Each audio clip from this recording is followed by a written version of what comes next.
Some words, once spoken, can never be taken back. They live forever in the space between what was and what could have been, burning, festering, transforming the person who received them into something the speaker never imagined possible.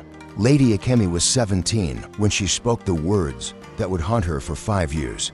"You are nothing," she had said to the young samurai kneeling before her father's court, a farmer's son playing a warrior. "You have no lineage, no legacy, no right to even speak my name. The fact that you dared to ask for my hand proves only that low birth produces low understanding of one's proper place." The court laughed. Her father had smiled with approval, and the young man, Ishida Katsuro, barely 19, still bearing wounds from the battle where he had saved her life, had remained perfectly still. Only his eyes moved, finding hers across the distance between them. What she saw in those eyes should have warned her. Not anger, not humiliation, something colder, something that looked like a door closing permanently, like a heart turning to iron, like a man deciding in that single moment exactly who he would become. He rose without speaking, bowed with precision that mocked her insult through its perfection, and walked out of her father's castle without looking back. She never saw him again, until 5 summers later, when a delegation arrived from the Shogun himself, and the man leading it wore the golden crest that marked him as the Shogun's adopted son, the man who had risen from nothing to become the second most powerful person in Japan, the man whose eyes, when they found hers across her father's court, still held that same cold door, that same iron heart. The man she had destroyed with her words was about to destroy everything she had ever known. And the worst part, the part that would keep her awake for countless nights to come, was that she deserved it. But what happened next would prove that revenge and redemption are sometimes the same journey, viewed from different angles, and that the words we speak in cruelty can sometimes be redeemed by the actions we take in humility, if we are brave enough to try. If you're enjoying this beginning and want to see more stories like this, make sure to like the video and subscribe. It helps the channel grow and tells YouTube that this content matters, and I'd love to know where you're watching from. So drop the name of your city in the comments. When the story ends, don't forget to come back and rate it from 0 to 10. Your opinion shapes the next tales we bring to life. The Takeda clan had ruled their province for 11 generations, their authority unquestioned, their bloodline pure, their position in the hierarchy of power as fixed as the mountains that bordered their territory. Lord Takeda Nobuhiro was the current head of this ancient house, a man whose pride in his lineage exceeded even his considerable political acumen. His daughter, Lady Akemi, had been raised to embody that pride. From earliest childhood, she had been taught that blood determined worth, that lineage defined destiny, that the careful separation of the noble from common was the foundation upon which civilization itself rested. She had believed it, completely, without question, which was why, when a low-born samurai had the audacity to save her life, and then compound that audacity by requesting her hand in marriage, she had responded with the contempt that her upbringing demanded. Ishida Katsuro had been everything the Takeda clan despised. His father was a farmer who had taken up arms during the civil conflicts, one of thousands of peasants who had become soldiers when manpower shortages made noble lords willing to overlook common birth. Katsuro himself had proven capable enough to earn samurai status through battlefield promotion, but such promotions were considered barely legitimate by families like the Takedas. Merit samurai, they called men like Katsuro, and the term was not a compliment. Yet this merit samurai had been assigned to Lady Akemi's escort during a diplomatic journey, and when bandits had attacked the procession, he had been the one who fought through a dozen enemies to reach her palanquin, had been the one who carried her to safety while arrows flew around them, had been the one whose blood had stained her kimono as he shielded her body with his own. He had saved her life, and somehow, in the confusion and terror of that moment, something had passed between them, something that made him believe, foolishly, impossibly, that the gratitude in her eyes might be something more. So he asked, had knelt before her father's court and requested, with all proper formality, permission to court Lady Akemi, had offered his service, his sword, his life in exchange for the possibility of her hand, and she had destroyed him. Not because she felt nothing. That was the secret she would carry for 5 years. The truth she could never admit. She had felt something in that moment when he carried her to safety. Something that terrified her precisely because he was everything she had been taught to despise. So she had destroyed him to destroy that feeling. Had spoken words designed to humiliate so completely that no trace of that impossible connection could survive. She had succeeded. But success, she would learn, sometimes costs more than failure ever could. The messenger arrived at sunset, 5 years to the day after Katsuro's humiliation. Lady Akemi was 22 now, still unmarried despite her father's increasingly desperate attempts to secure an appropriate match. The political landscape had shifted dramatically in those 5 years. Old alliances had crumbled, new powers had risen, and the Takeda clan's once unassailable position had become significantly less secure. A delegation from the Shogun, the messenger announced, his voice carrying the weight of news that would reshape everything. They arrive tomorrow at midday. The Shogun's adopted son leads them personally. Lord Takeda's face paled slightly. The Shogun's adopted son was a legendary figure, a man who had risen from complete obscurity to become the most trusted advisor, and heir apparent to the most powerful ruler in Japan. Rumors about his origins varied wildly. Some said he was an illegitimate son of a noble house, hidden and later revealed. Others claimed he was Ronin who had performed some extraordinary service. Still others whispered that he had literally appeared from nowhere, as if the gods themselves had placed him at the Shogun's side. What everyone agreed upon was this: the Shogun's adopted son was not a man to be refused. His word carried the weight of the Shogun's authority. His displeasure could mean destruction for even the most established clans. And he was coming here, to the Takeda castle tomorrow. What does he want? Lord Takeda asked, his voice carefully controlled. The message does not specify, my lord. Only that his business is urgent, and that he expects full hospitality during his stay. Lady Akemi watched her father's calculated composure, recognizing the fear beneath it. The Takeda clan had backed the wrong faction in a recent political dispute, nothing treasonous, but enough to draw unfavorable attention from those in power. If the Shogun's son had been sent to deliver consequences, we will prepare an appropriate welcome, Lord Takeda decided.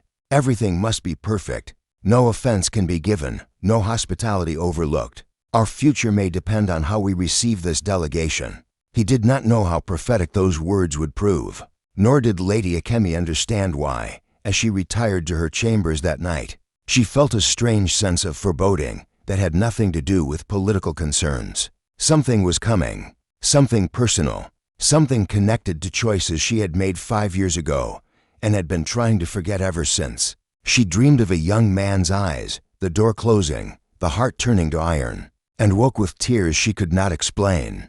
The delegation arrived at midday exactly, as promised. 200 warriors in immaculate formation, their armor bearing the golden chrysanthemum crest that marked them as the Shogun's personal forces. At their head, riding a horse of pure white, was a figure whose face was obscured by the ceremonial helmet that tradition demanded for formal occasions. Lady Akemi watched from the upper gallery as the procession entered her father's courtyard, her position allowing her to observe without being observed. The lead figure moved with confidence that suggested absolute authority, not the nervous pomposity of new power, but the settled certainty of someone who had grown accustomed to command. Lord Takeda greeted the delegation with elaborate formality, his bows precisely calibrated to acknowledge superior status without appearing servile. The exchange of ritual phrases was flawless. The hospitality was impeccable. And then the Shogun's son removed his helmet. Lady Akemi's breath stopped. 5 years had changed him. The gangly youth had become a powerful man, his body shaped by years of training and battle. The uncertainty that had once marked his movements had been replaced by stillness that suggested coiled strength. His face had hardened, lost the last traces of boyish softness, become something carved from stone. But his eyes were the same eyes that had found hers across her father's court 5 years ago. The same eyes that had closed like a door, turned like iron. Decided in that moment exactly who he would become. Ishida Katsuro, the farmer's son she had destroyed with her contempt. He had returned wearing the Shogun's crest. Lord Takeda's face went white when recognition struck. To his credit, he recovered quickly. Decades of political maneuvering had taught him to mask emotions that could be exploited. But Akemi, watching from her hidden vantage point, saw the moment of understanding flash across her father's features. The farmer's son he had allowed his daughter to humiliate was now the second most powerful person in Japan. Ishida-sama, Lord Takeda said, and the honorifics that he would never have used 5 years ago now fell from his lips with desperate sincerity. We are honored beyond expression by your presence.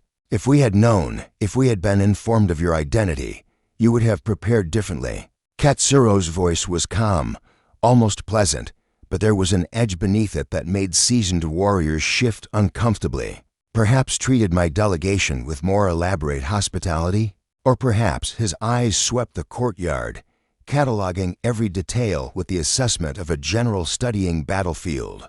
Perhaps you would have found reasons to be elsewhere when we arrived. My lord, I would never. Peace, Lord Takeda. I am not here to discuss ancient history. Katsuro's smile was precise and cold. I am here on the Shogun's business. Matters of governance that require consultation with the regional lords. Your castle was a convenient location for this consultation, nothing more. The words should have been reassuring. They were not. Everyone present understood that the Shogun's adopted son could have held his consultations anywhere. The fact that he had chosen the Takeda Castle of all places was a message that required no explicit statement. Of course, my lord, whatever service we can provide, I will require accommodation for my delegation. 3 days, perhaps 4, and I will require. Katsuro paused, and his eyes moved upward, toward the gallery where Akemi watched. She pulled back from the window, but not quickly enough. I will require meetings with all members of your household, individually, for assessment purposes. Lord Takeda's voice was steady, but Akemi could hear the strain beneath it. All members, my lord, all members, beginning with your daughter. Katsuro's tone remained pleasant. I am told she is still unmarried, unusual for a woman of her age and position. I find myself curious about what qualities have made her so selective in her choice of suitors. The silence that followed was absolute. Every person in that courtyard understood exactly what was happening. The farmer's son was not here for governance consultations. He was here for reckoning, and Lady Akemi was the target. The summons came that evening. Akemi had spent the afternoon in her chambers, alternating between panic and a strange sort of resignation. She had known, somehow, that this day would come, had known that words like the one she had spoken could not simply disappear into history. They had weight. They had consequences, and consequences, delayed, often became more severe rather than less. The Shogun's son requests your presence in the receiving hall, the servant announced, her voice carefully neutral, despite obvious curiosity about what was happening. Now, immediately. My lady, Akemi dressed with care that was probably futile. If Katsuro intended to destroy her family, no choice of kimono would prevent it. But the ritual of preparation gave her time to compose herself, to remember who she was and what she had been raised to embody. Pride, dignity, the unshakable certainty that blood determined worth. Except she no longer believed that, had stopped believing it somewhere in the 5 years since she had spoken words that she could not take back, had learned, through painful observation of her father's declining influence and her own unmarried isolation, that lineage meant nothing without the power to enforce its privileges, and the man waiting for her in the receiving hall had power enough to enforce anything he chose. She entered with the grace that years of training had made automatic, her movements precise, her face composed. Katsuro sat on the elevated platform that tradition reserved for honored guests. His posture relaxed but his eyes sharp. They were alone. No servants, no guards, no witnesses to whatever was about to happen. Lady Akemi. His voice was neutral. Please sit. She knelt on the cushion provided, maintaining the formal distance that protocol demanded. The silence stretched between them, filled with 5 years of history and humiliation. You have not changed, Katsuro observed finally. Still beautiful, still proud, still certain that the accident of your birth entitles you to look down upon those whose births were less fortunate. My lord, I am not finished. The words were quiet, but carried authority that silenced her immediately. 5 years ago, you spoke words to me in your father's court. Do you remember them? Of course she remembered. She had replayed them in her mind countless times, watching the moment when something in his eyes had closed permanently. I remember, my lord. Repeat them. The demand was cruel. She understood that he intended it to be cruel, that this was the beginning of whatever punishment he had planned. But she also understood that refusing would only make things worse. I said that you were nothing, a farmer's son playing a warrior, that you had no lineage, no legacy, no right to speak my name, that your low birth had produced a low understanding of your proper place. Word perfect, Katsuro observed. You have an excellent memory. I am not surprised. I imagine those words have echoed in your mind many times since speaking them, perhaps even more than they have echoed in mine. My lord, I was young. You were exactly what your father raised you to be. A vessel for pride that you did not earn, contempt that you did not deserve to feel, certainty that the universe had arranged itself to place you above others through no merit of your own. His voice remained calm, almost conversational.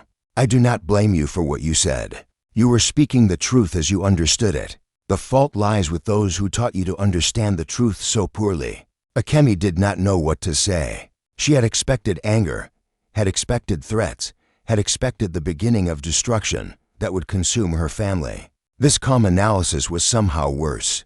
But understanding why you spoke those words does not erase their effect. Katsuro continued. You destroyed something that day, Lady Akemi. Not just my pride. Pride is weakness, and I am grateful to you for teaching me to discard it. You destroyed my belief that the world could be navigated through honor alone, that merit would be recognized, that saving a life might matter more than the circumstances of one's birth. I taught you that the world was cruel, he said softly, that power was the only currency that mattered, that those who lacked power could be destroyed by words alone, while those who possessed it could speak any words without consequence. He leaned forward slightly, and his eyes held hers with intensity that made her want to look away but somehow could not. So I acquired power. Enough power that no one could ever destroy me with words again. Enough power that I could return here, to this castle, wearing the crest of the Shogun himself. His smile was thin. Enough power to destroy you and your entire family with a single sentence. Just as you once destroyed me. The threat hung in the air between them, explicit now, undeniable. Is that what you intend? Akemi asked, and her voice was steadier than she expected. To destroy us? I do not know yet. Katsuro leaned back, studying her with expressions she could not read. That is what I am here to determine. Whether the woman who spoke those words 5 years ago still exists. Whether she has learned anything in the years since. Whether she is capable of understanding what she did, truly understanding it, or whether she remains the hollow vessel of inherited pride that she was when we first met. How will you determine this? By observing you, by testing you, by giving you opportunities to prove yourself different from what you were. He paused. Or by watching you prove yourself exactly the same, in which case the destruction you fear will indeed follow. He rose, signaling that the audience was concluded. But at the door, he paused and looked back at her. I saved your life once, Lady Akemi. Carried you through arrows and blades because I believed you were worth saving. I would like to believe I was right about that. I would like to believe that there was something beneath the pride and contempt that was worth the blood I shed for you. His eyes held hers for a long moment. Prove me right, or prove me wrong. But understand that what happens to your family depends entirely on which you choose. Then he was gone, leaving Akemi alone with the weight of 5 years of consequences and the terrifying possibility that redemption might still be possible if she was brave enough to earn it. The first test came at dawn. Akemi woke to find a servant at her door, bearing a message written in Katsuro's precise hand. The village at the base of the mountain requires inspection. You will accompany me. Dress for travel, not ceremony. It was a command, not a request. And the specification about clothing was pointed. She was not being invited as a noble lady to be displayed, but as something else. Companion, assistant, witness to whatever he intended to show her. She dressed in simple traveling clothes, abandoning the elaborate kimonos that proclaimed her status. When she arrived at the courtyard, she found Katsuro already mounted, with a single additional horse prepared for her. No palanquin, no attendants, no acknowledgement of her rank. "You know how to ride?" Katsuro asked, his tone suggesting he did not particularly care either way. Yes, she had been taught, though noble women rarely rode when palanquins were available. Riding was considered somewhat improper, too physical, too undignified. "Good. We leave now." They rode in silence through the morning mist, descending from her father's castle toward the village that existed in its shadow. Akemi had never been to this village, had never had reason to visit the people whose labor supported her family's wealth. From the castle heights, the village was simply part of the landscape, as unremarkable as the rice fields or the forest. Up close, it was different. The poverty was immediate and undeniable. Homes that were barely more than shacks, children with visible ribs beneath thin clothing, adults whose faces carried the kind of exhaustion that comes from working every day, with no hope of anything changing. Katsuro dismounted at the village edge and gestured for Akemi to do the same. "Come. I want to show you something." He led her through narrow paths between houses, and people emerged cautiously, bowing to Katsuro with respect that seemed genuine rather than fearful. They had been warned of his visit, clearly, and had prepared as best they could. "This is the Hayashi family," Katsuro said, stopping at one of the larger homes. Though larger was relative in a village where space was luxury no one could afford. "Hayashi Toshiro served in your father's army for 12 years. Lost his left arm at the Battle of Mikawa defending Takeda positions. He was promised pension and support for his service." An older man emerged from the house, his left sleeve pinned up where the arm ended just below the shoulder. He bowed awkwardly, balance affected by the missing limb. He received 3 months of rice. Katsuro continued. Then the payment stopped when he inquired. He was told that budget constraints made further support impossible. He was advised to rely on his family for support. Katsuro turned to face Akemi directly. His family consists of his wife, who is ill, and 2 young daughters. They survive by his working as laborer in the rice fields, work that requires 2 hands, which he manages through extraordinary effort and constant pain. They eat 1 meal a day. The daughters have not had new clothing in 3 years. He paused, letting the information sink in. "Tell me, Lady Akemi, what is your father's budget for flowers to decorate the castle gardens during the summer festivals?" She knew the answer, had approved the expense herself last year when her father had delegated such decisions to her. It was more than what Hayashi Toshiro would earn in 5 years of labor. I did not know about the soldier," she said quietly. "I was not aware that veterans were being denied their support." "No, you were not aware, because you never thought to inquire. Because men like Hayashi were abstractions to you. Numbers in ledgers rather than people whose suffering was a consequence of your family's choices." They continued through the village, and at each stop, Katsuro revealed another story of neglect or exploitation. The widow whose land had been seized for unpaid taxes that she had tried to pay, but had been turned away from the castle. The craftsman whose work was used by the Takeda household, but who was never paid the promised wage.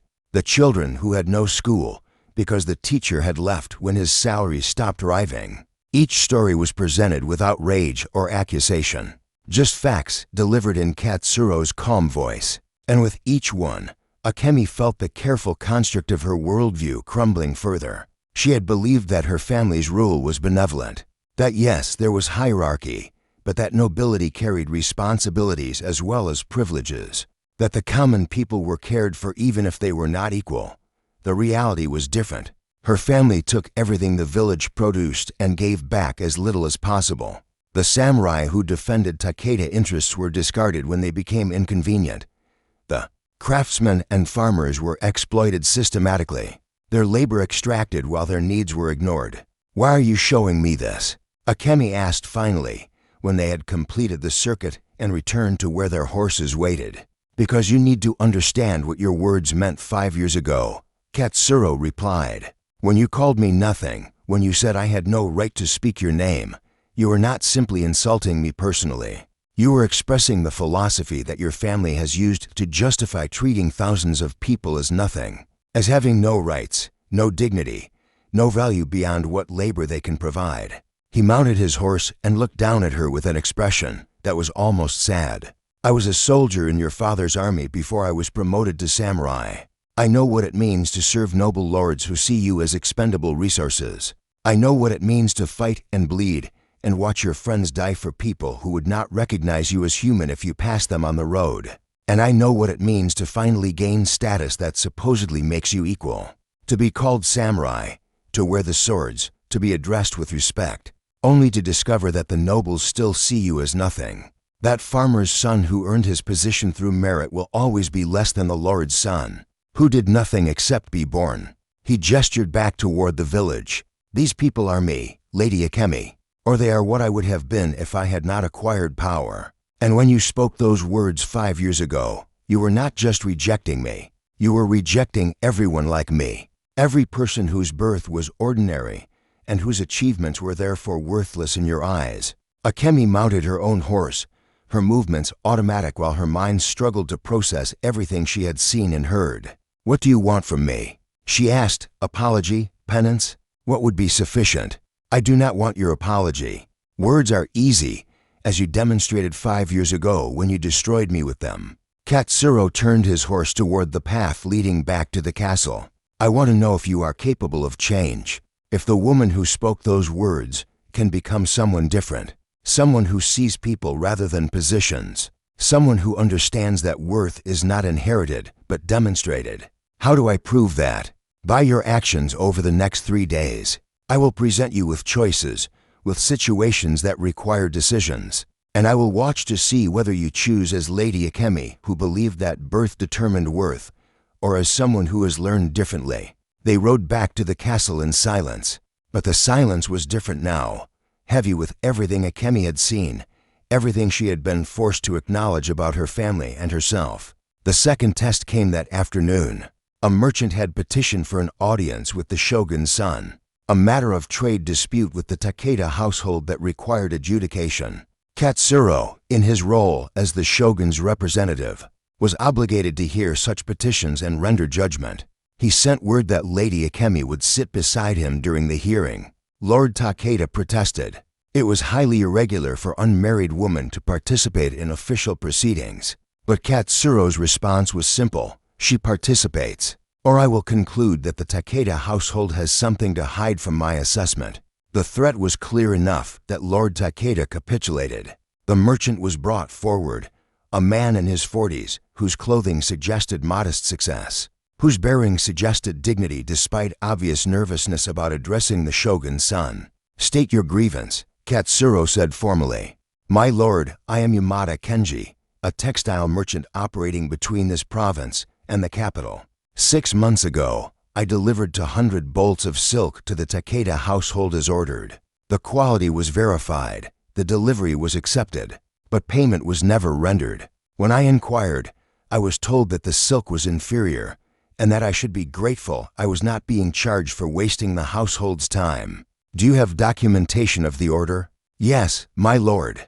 Yamada produced carefully preserved papers. The order was signed by Lady Akemi herself, who managed the household procurement at the time. And here, he produced another document, is the acceptance certificate, also bearing her seal, confirming that the silk met all specifications. Katsuro examined the documents with care, then turned to Akemi. Lady Akemi, the merchant's documentation appears legitimate. Do you dispute his claim?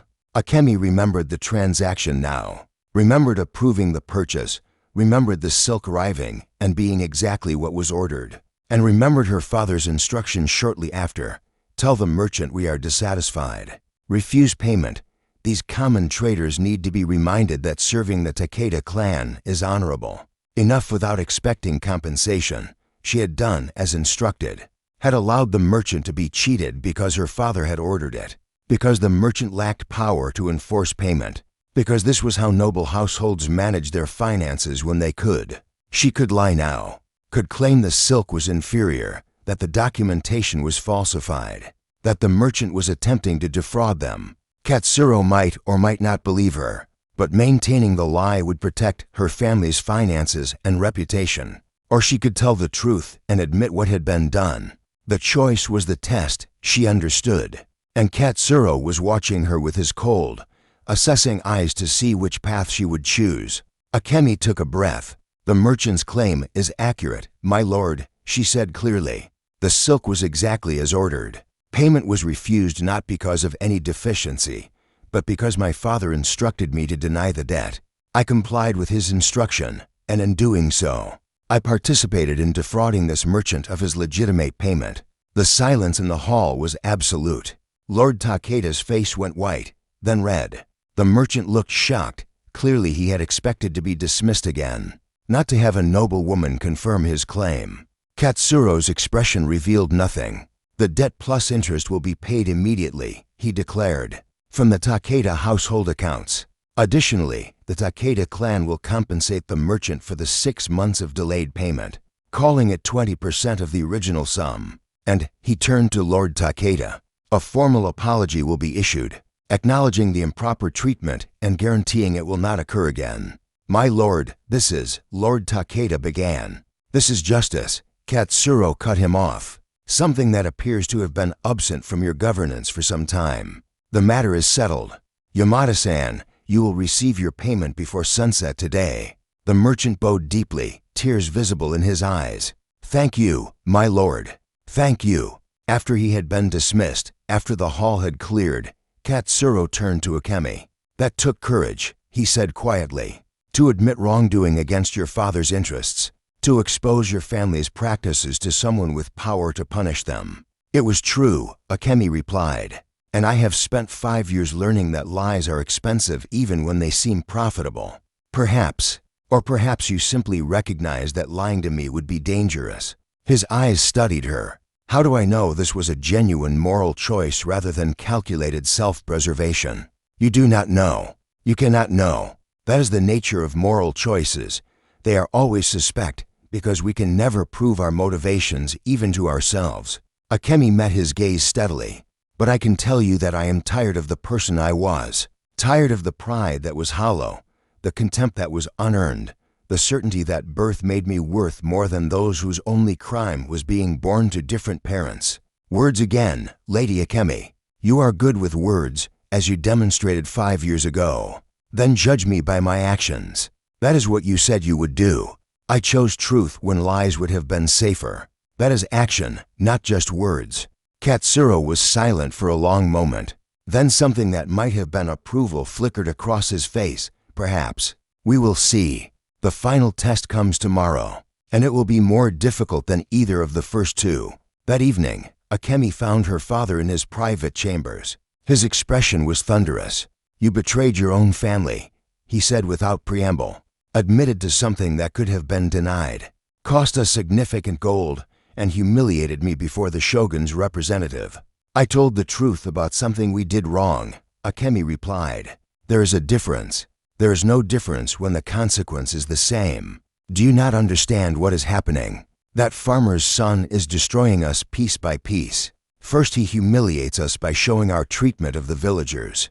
Then he forces you to admit to practices that every noble house engages in, but no one acknowledges. He is systematically dismantling our authority, our reputation, our power. Perhaps we did not deserve the authority we had if it was built on practices that cannot withstand honest examination." Her father's face purpled.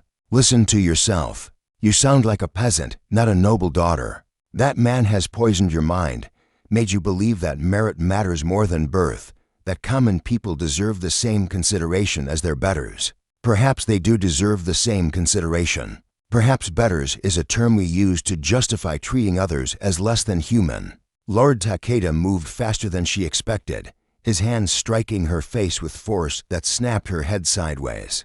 It was the first time he had ever hit her, violence beneath the dignity of noble fathers, except when daughters forgot their place so completely that correction required physical emphasis. "You will remember who you are," he said coldly.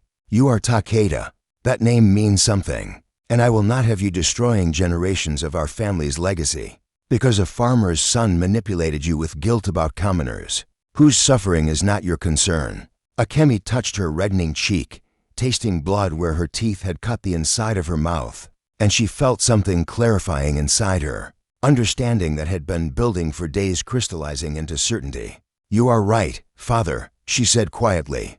"That name does mean something. It means exploitation disguised as nobility, cruelty justified by birth, pride without foundation, and authority without mercy. And if that is what Takeda means, then perhaps it is a legacy that deserves to be destroyed." She left before he could strike her again, walking through the castle halls with a strange sense of lightness. She had finally spoken the truth that had been growing inside her for 5 years, had finally acknowledged that the world she was raised to believe in was built on lies. And if that acknowledgement meant destruction, then at least it would be honest destruction rather than slow rot of maintaining fictions she no longer believed. The final test came at dawn, just as the first one had. But this time, Akemi was summoned not to ride out with Katsuro, but to join him in the castle's great hall where a crowd had already assembled. Villagers, merchants, samurai from Katsuro's delegation, and her father's household staff, all gathered as though for a major announcement. Katsuro stood at the hall's center, and his expression was grave. "I have completed my assessment," he announced, his voice carrying to every corner of the room. "And I have reached conclusions that will affect this province significantly." Lord Takeda stood to one side, his face carefully neutral, but his eyes betraying fear he could not quite suppress.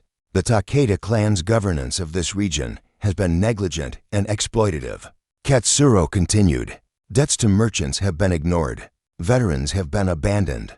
Villagers have been taxed beyond their capacity while receiving nothing in return. This is not a benevolent rule, but systematic extraction of resources, with no consideration for the people supposedly being protected." He paused, letting the accusation settle. "However, I have also observed the potential for change. Evidence that at least one member of the Takeda household is capable of recognizing past wrongs and choosing a different path forward." His eyes found Akemi's across the hall. Lady Akemi has demonstrated willingness to acknowledge truth even when truth is uncomfortable, has shown moral courage in admitting to wrongdoing rather than concealing it, has expressed the understanding that privilege carries responsibilities, not just rights. Therefore, I am recommending to the Shogun that the Takeda province be reorganized. Lord Takeda will retain his title, but his administrative authority will be transferred to a council that includes representatives from the merchant class and the villages. This council will be supervised by," he paused, "Lady Akemi, who will serve as administrator with full authority to implement reforms necessary to correct years of misgovernance." The shock rippled through the hall.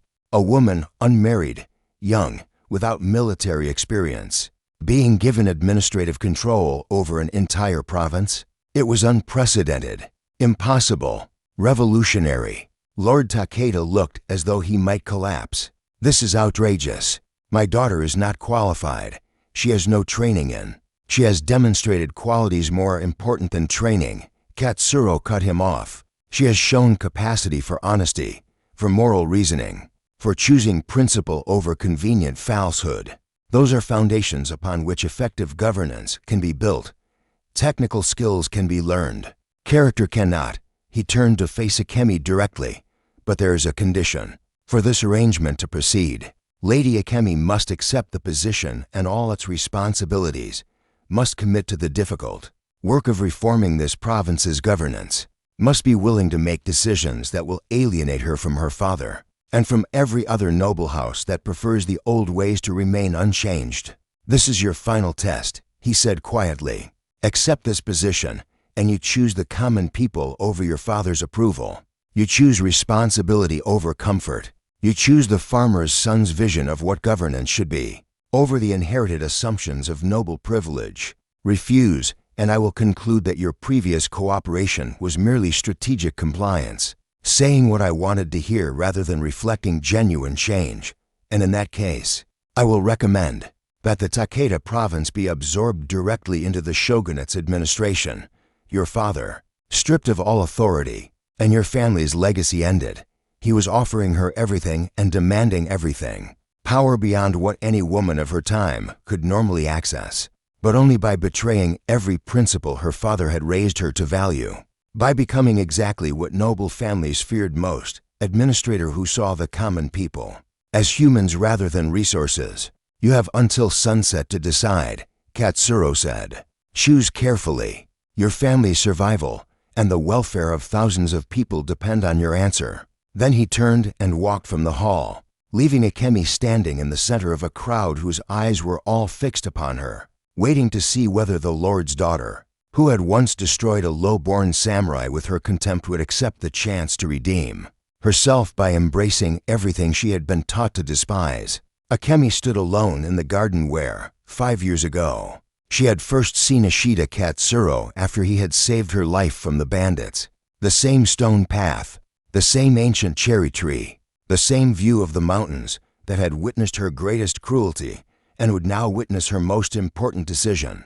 She had until sunset, for hours, to choose between everything she had been raised to be and everything she had slowly, painfully learned she should become. Her father had made his position clear that morning, shortly after the announcement.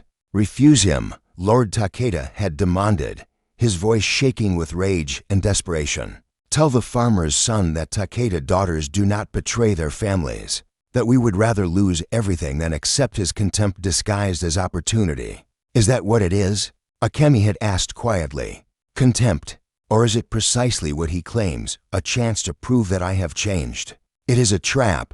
Do you not see? Whether you accept or refuse, he destroys us. Accept, and you become his puppet, implementing policies that dismantle our authority. Refuse, and he recommends we lose everything anyway. He wins regardless.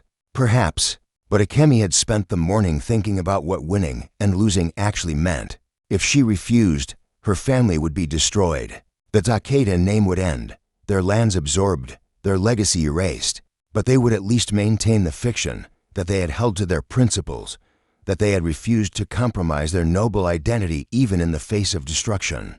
If she accepted, her family would survive, but transformed beyond recognition. Her father would become a figurehead with no real power. She would administer the province according to principles that valued the common people over noble privilege. Everything the Takeda clan had stood for would be systematically dismantled. Both options led to the end of the world she had known. The only question was whether that end came with the possibility of something better emerging, or whether it was simply ending for its own sake. You are thinking very hard about a choice that should be simple. Akemi turned to find Katsuro standing at the garden entrance.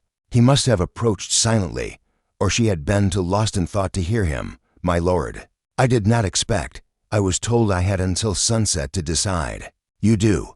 I am not here to demand an early answer. He moved into the garden, his movements carrying the same economy that she remembered from 5 years ago. Nothing wasted, everything purposeful. I am here because I wanted to speak with you away from the political theater, away from your father's rage and the village's hope and all the other pressures that make honesty difficult.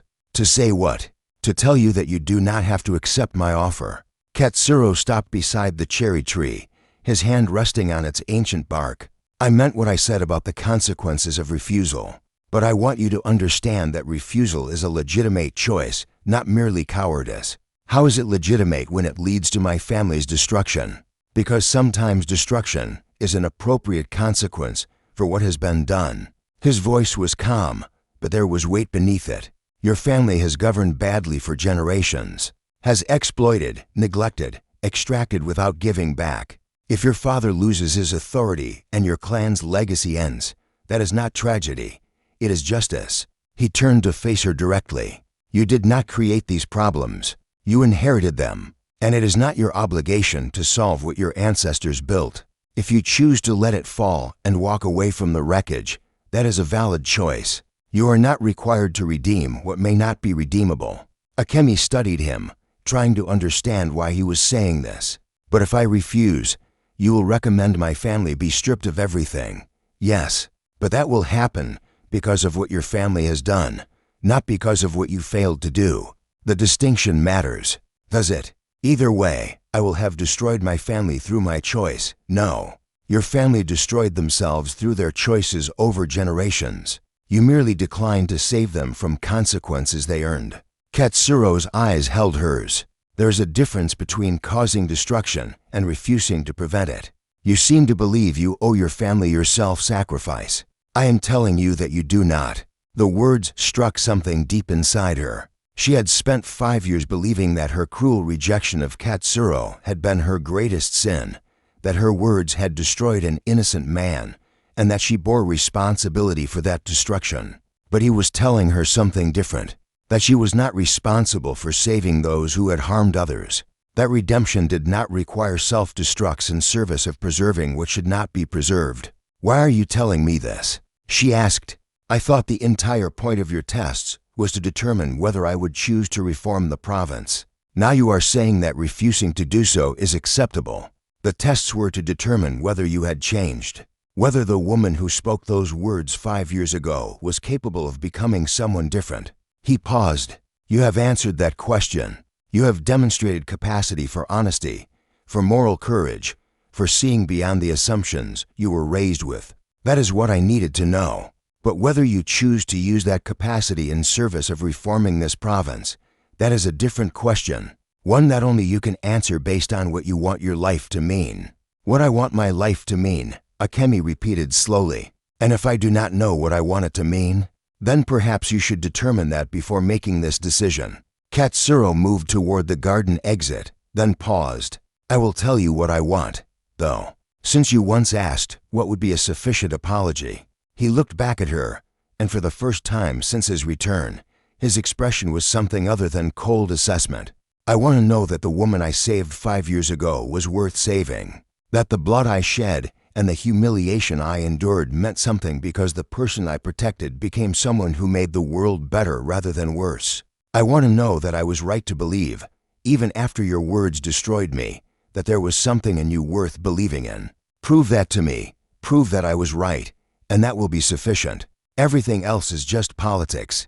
Then he was gone, leaving Akemi alone with the most honest thing anyone had said to her in 5 years. Sunset was approaching when Akemi returned to the great hall where the morning's announcement had taken place. The crowd had reassembled, villagers and merchants, and her father's household, all waiting to learn what the Lord's daughter would choose. Lord Takeda sat on the elevated platform, his face carefully composed, but his eyes carrying desperate hope that his daughter would refuse, would choose family loyalty over everything else. Katsuro stood to one side, his expression neutral, giving no indication of what he wanted her answer to be. And Akemi stood in the center of it all, feeling the weight of every eye upon her. "I have made my decision," she said, and her voice was steady despite everything. "But before I announce it, I need to say something to my father." She turned to face Lord Takeda directly. "Father, you raised me to believe that birth determines worth, that noble blood made us inherently superior to those born to common families, that our position was the natural order of things, ordained by heaven and justified by lineage. You taught me to look at people like Ishida Katsuro and see nothing, to look at the villagers and see resources, to look at the merchants and see inconveniences to be exploited. And I believed you. Completely, without question." Her voice strengthened. 5 years ago, when a young samurai asked for my hand, I spoke words designed to destroy him, words that expressed everything you had taught me about who mattered and who did not. And I am sure you were proud of me at that moment, proud that I had learned my lessons so well. But those words destroyed something in me too, because after I spoke to them, I watched what happened to the man who had saved my life. I watched him walk out of this castle with something dead in his eyes, and I realized, slowly, over 5 years, that what I had killed in him was also dead in me, the capacity to see others as human rather than as positions in a hierarchy. She paused, gathering herself for what came next. "You were a terrible teacher, Father. You taught me to be proud of things I did not earn, to feel contempt for people who were better than me in every way that mattered, to believe that the accident of my birth excused me from basic decency. And I was an excellent student. I learned everything you taught me, became exactly what you wanted me to be. And in the process, I became someone I can no longer stand to be." Lord Takeda's face had gone white. "Akemi, I am not finished." Her voice was firm. "I am going to accept Lord Katsuro's offer. I am going to administer this province according to principles. that you would consider betrayal of everything our family represents. And I am going to use whatever authority I am given to dismantle the systems that allowed us to exploit and neglect the people we were supposed to protect.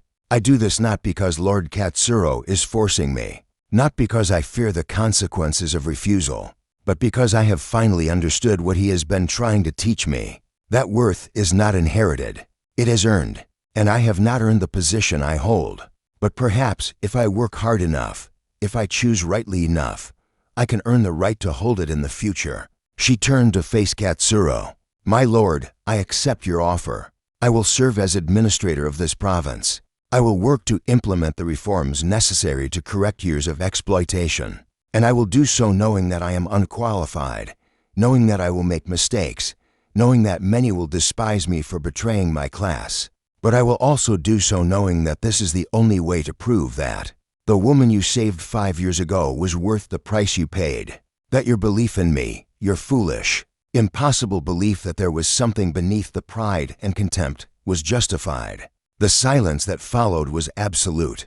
Then, slowly, the villagers began to applaud. The merchants joined them. Even some of her father's household staff, those who had witnessed years of mismanagement and exploitation, added their approval. Lord Takeda sat frozen on his platform, watching the daughter he had raised to embody noble pride systematically dismantle everything he had taught her to value. And Katsuro's expression was unreadable, but something in his eyes suggested that perhaps, finally, the door that had closed 5 years ago was beginning to open again. The reforms were not easy. They were, in fact, the hardest thing Akemi had ever done. Harder than admitting she had been wrong. Harder than accepting responsibility for her family's exploitation. Harder than watching her father retreat into bitter silence as his authority was stripped away. The first year was the worst. Noble families throughout the region condemned her as a traitor to her class. Her father refused to speak to her. Merchants who had been exploited for years were suspicious of reforms that seemed too good to be true. Villagers who had been betrayed repeatedly were slow to trust that change would last. And Akemi herself struggled with the enormous gap between her intentions and her capabilities. She had been raised to manage a household, not govern a province. She made mistakes. She misjudged situations. She trusted people who betrayed that trust and doubted people who proved loyal. But she learned to slowly, painfully, with help from the council that Katsuro had mandated, merchants who understood trade, village elders who understood agriculture, and former soldiers who understood what it meant to serve and be abandoned, and with help from Katsuro himself, who returned periodically to review her progress and provide guidance that was sometimes gentle and sometimes brutally honest. You are trying to solve everything at once, he told her during one such visit, reviewing her plans for land reform, veteran support, and educational expansion simultaneously. Focus. Choose the most critical problems and address them thoroughly rather than spreading your efforts across everything. But all of it is critical. The veterans are starving. The villages have no schools. The land distribution is, all of it is critical, he agreed. And all of it will fail if you exhaust yourself trying to fix everything before you have built the foundation to sustain any of it. Governance is not a sprint. It is a marathon that lasts lifetimes. Pace yourself accordingly. By the 3rd year, things were improving. Veterans were receiving consistent support. Villages had schools staffed by teachers whose salaries arrived predictably. Merchants paid fair taxes and received fair treatment in return. The province was not prosperous. Years of exploitation could not be undone quickly, but it was stable and improving. By the 5th year, the Takeda province had become a model that other reformist administrators studied, not because it was perfect, but because it demonstrated that change was possible, that noble families could govern differently, that the old hierarchies could be loosened without society collapsing into chaos. And Akemi had become someone she barely recognized, not the proud, contemptuous girl who had destroyed a young samurai with her words, but not someone entirely different either. She still carried the scars of what she had been, still fought against instincts that her upbringing had instilled. But she was trying, every day, to be better than she was, to earn the position she held, to prove that the blood Katsuro had shed 5 years ago had been worth it. It was the 6th summer since Katsuro's return when everything finally came to a resolution. He arrived without announcement, as he sometimes did, riding into the province capital with a small escort rather than the elaborate delegation that protocol demanded. Akemi was reviewing harvest reports when her assistant informed her that the Shogun's son had arrived and requested a private audience. She found him in the same garden where he had spoken to her 6 years ago, standing beneath the cherry tree that had witnessed so much. "My lord," she said, bowing with respect that was genuine rather than merely formal. "I was not informed you were coming. I wanted to observe without the performance that official visits require." He gestured to the stone bench. "Sit. We need to talk." Akemi sat and realized that she was nervous in a way she had not been in years. Something in his tone suggested that this was not a routine oversight visit. "I have been reviewing reports from your province," Katsuro said without preamble, "comparing your current governance to what existed 6 years ago. The transformation is remarkable. Not perfect, you still make mistakes, still occasionally fall back on assumptions you were raised with, but remarkable nonetheless. Thank you." "My lord, I am not finished." He turned to face her directly. "I need to know something. Why did you do it, really? Why did you accept the position, implement the reforms, spend 6 years of your life in service to people you were raised to consider beneath you?" Akemi thought carefully about how to answer. "Because you offered me a chance to prove that I had changed, to prove that the woman you saved was worth saving. That is what you told me 6 years ago. I want to know if it is still true now, or whether you discovered other reasons during the years since. I discovered that the work matters, that helping people who have been exploited and neglected is not just an obligation or redemption but something that gives my life meaning it never had. When I was merely a noble daughter consuming resources without producing value, and I discovered that I am good at it, that the qualities my father tried to instill in me, attention to detail, strategic thinking, ability to command respect, can be used for building rather than merely maintaining, that I have skills that are valuable when directed toward proper purposes, and..." Katsuro's eyes held hers with intensity that made her want to look away. "And I wanted your respect," she admitted quietly. "I wanted you to look at me and see not the girl who destroyed you, but the woman who learned from that destruction. I wanted..." She paused, struggling with words that she had never spoken aloud. "I wanted you to forgive me for the words I spoke 6 years ago, for the contempt, the cruelty, the absolute certainty that you were nothing while I was everything. I wanted you to see that I understood how wrong I was, how much I had harmed you, how desperately I wished I could take back that moment." Katsuro was silent for a long moment. Then he spoke, and his voice was gentler than she had ever heard it. "You cannot take it back. What you said happened. It hurt in ways that took years to process. It changed me fundamentally, made me colder, harder, more focused on power because you taught me that nothing else mattered. I know, and I am, but," he continued, "I have been watching you for 6 years, watching you struggle and fail and succeed and grow, watching you choose the difficult path again and again when easier paths were available, watching you become someone I did not think you were capable of becoming." He moved closer, and something in his expression made Akemi's heart beat faster. "You asked if I forgive you. That is the wrong question. Forgiveness implies that what you did can be erased, that we can return to some state before the harm occurred. We cannot. That moment existed and changed both of us permanently. But here is what I can offer. I believe you. I believe that you have changed. I believe that the woman sitting before me is genuinely different from the girl who spoke those words. And I believe that you have earned the respect you were seeking. You have proven that I was right to save your life, that the blood I shed and the humiliation I endured led to something valuable. Not because it redeemed you, but because it created circumstances that forced you to confront who you were and choose to become someone different." Akemi felt tears forming. "Thank you, my lord. That is more than I deserve. Perhaps, or perhaps you have earned exactly what you deserve through 6 years of difficult work and moral growth." Katsuro's expression softened further. "Which brings me to why I am actually here. The Shogun is concerned about succession. He wants his adopted son to marry, to produce heirs who can continue the work of stabilizing the realm. He has been suggesting various candidates from powerful families, political marriages that would strengthen alliances. I have been refusing, because I learned 6 years ago that birth does not determine worth, that noble lineage is no guarantee of character or capability. And I found myself thinking about a woman I once believed in, who destroyed that belief, but who has spent 6 years proving that my original instinct was not entirely wrong. Akemi's breath caught as she understood where he was leading. I am not asking you to marry me out of obligation or redemption or as reward for good governance.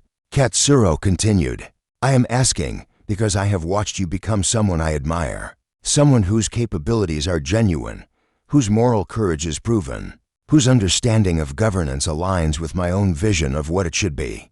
I am asking because I want a partner, not ornament, ally, not subordinate, someone who understands that power carries responsibility and that privilege must be earned, rather than simply inherited. He held out his hand. Will you marry me, Lady Akemi? Not as the girl who destroyed me 6 years ago, but as the woman who has spent 6 years proving that destruction can sometimes lead to reconstruction. Akemi looked at his offered hand and saw everything it represented. Redemption, yes, but also responsibility. Partnership with the second most powerful person in Japan. A voice in decisions that shaped the realm. The opportunity to influence governance beyond her single province.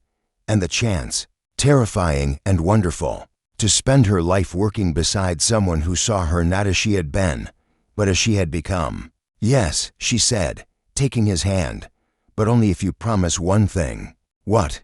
Then if I ever start to become the person I was, if the pride and contempt creep back, if I begin to value birth over character, if I forget what these 6 years have taught me, you will tell me. You will not allow me to slide back into comfortable assumptions just because they are convenient. Katsuro smiled, a genuine smile, the first she had ever seen from him. I promise, though I think you will not need my reminders. You have built too much to want to return to who you were.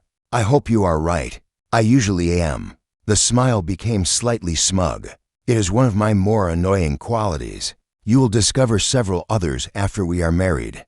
Despite everything, despite the seriousness of the moment, despite the weight of what they were committing to, Akemi laughed. It was a sound of relief and joy, and the recognition that perhaps, finally, the consequences of words spoken in cruelty could be transformed into the foundation for something better. Not erased, not forgotten, but transformed into a catalyst for change that neither of them could have imagined when those words were first spoken. The chroniclers would later write that the marriage of the Shogun's heir to Lady Akemi of the reformed Takeda province was a turning point in the realm's history, that it marked the moment when merit began to matter more than birth, when governance began to focus on welfare rather than mere extraction, when the old hierarchies started to loosen. But that was the chronicler's version, neat, clean, designed to fit into the narrative of progressive history. The reality was messier. The noble families resisted. The merchants were sometimes greedy. The villagers occasionally reverted to old dependencies. And Akemi and Katsuro themselves were imperfect partners who argued about strategy and priorities, and whose vision of the future should take precedence. But they built something anyway, province by province, reform by reform, decision by difficult decision. They built a realm that was marginally more just, slightly more concerned with the welfare of the common people, incrementally less exploitative than what had existed before. It was not perfect, but it was better and better, accumulated over generations, eventually became something that looked almost like the ideal they had been reaching for. Akemi sometimes thought about that day in her father's court, about the words she had spoken to a young samurai whose only crime was believing. She was worth the blood he had shed for her, and she would feel the old shame burning in her chest. But she would also feel something else, gratitude, because those words, cruel, destructive, unforgivable, had set in motion a chain of events that transformed them both, had created circumstances that forced her to confront what she was, and choose to become something different. "You're thinking about it again," Katsuro would say when he saw that particular expression on her face. "About what I said, about who I was, and beating yourself up for it serves what purpose? It reminds me not to become that person again. You could not become that person again if you tried. Too much has changed. You have changed too much. He would pull her close. Besides, I need you to focus on current problems, not historical ones. The northern provinces are resisting the land reforms, and I need your strategic thinking to find a way through. And she would set aside the past to focus on the present, on the work that never ended, on the slow transformation of a realm that resisted change, but was changing anyway. The words could not be taken back. The harm could not be erased, but it could be transformed into something else, into catalyst, into reminder, into the foundation for building something better than what had existed before. Not redemption, not exactly, but something close enough that the difference stopped mattering. Thank you for watching all the way to this point. It truly means a lot. If this story has held your attention until now, consider returning that support with a like and a subscription. It's a small gesture that helps this channel keep growing and allows me to bring more stories like this one to you. And don't forget to tell me your city in the comments and leave your score from 0 to 10. Your engagement helps decide which legend we explore next. There's a question that lingers after every cruel word spoken in anger or pride. Can this ever be undone?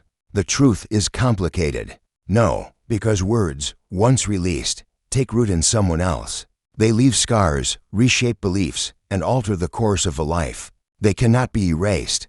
But yes, because the person who spoke them can change. They can grow into someone who would never speak those words again. Someone who spends years proving through actions that they have become different from the person who caused the harm. Akemi's words shattered Ishida Katsuro. They stripped him of trust, of innocence, of any faith that merit would ever outweigh birth. Those words built the colder, harder man he later became. Yet they also shattered the woman who spoke to them. Living with her own cruelty forced her to confront the person she had been, arrogant, careless, protected by privilege, and over years of difficult choices. She reshaped herself into someone capable of responsibility, humility, and courage. This is not fairy tale redemption. It is the slow, relentless work of becoming better than your past. Most people avoid it. They deny, justify, minimize. Akemi didn't. She chose, repeatedly, for 6 long years, to grow into someone worthy of standing beside the man she once destroyed. Her words can never be taken back, but she could be transformed. And sometimes, not always, but sometimes, that transformation creates something valuable from the wreckage of cruelty. Not because the cruelty was good, but because facing it forced her to become her best self. 5 summers of growth, 6 years of choosing differently, a lifetime of honoring what she learned. Not redemption in the easy sense, but transformation, which may be the only kind of redemption that truly matters. The person you were does not have to be the person you become. The choice is always yours. If you want another story filled with honor, conflict, and unexpected twists, click on the video now appearing on your screen. It's one of our best, and I think you'll enjoy where that journey takes you next.